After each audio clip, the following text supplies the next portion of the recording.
Dân phi và lại chất đi nha. Đây chả nó bông bông chăm tức sna với tao ta nè. Để chó nè. Cô đai chất đi nha, cô đai. Rồi phải chó nó mót.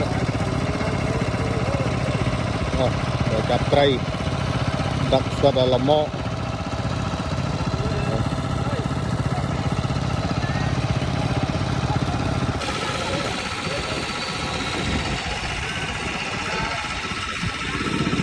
Bông ôn mà chặt cây mà chặt cây nó phải về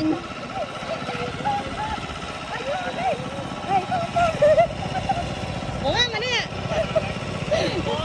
kẹo cô mà bông ôn kẹo không à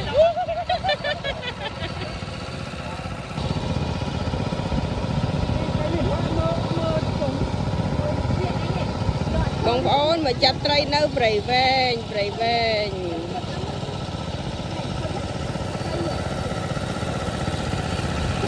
chặt tinh hai ban chặt bà đỡ hai nên cái ban cây không nên cái ban cây không bằng cây ban cây bà ốp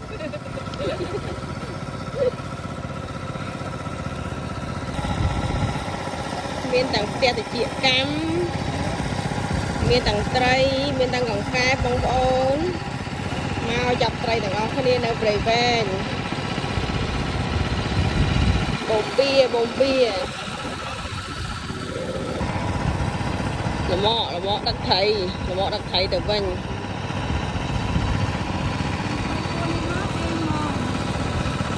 គួបទេនៅទៅមុខចាំកែ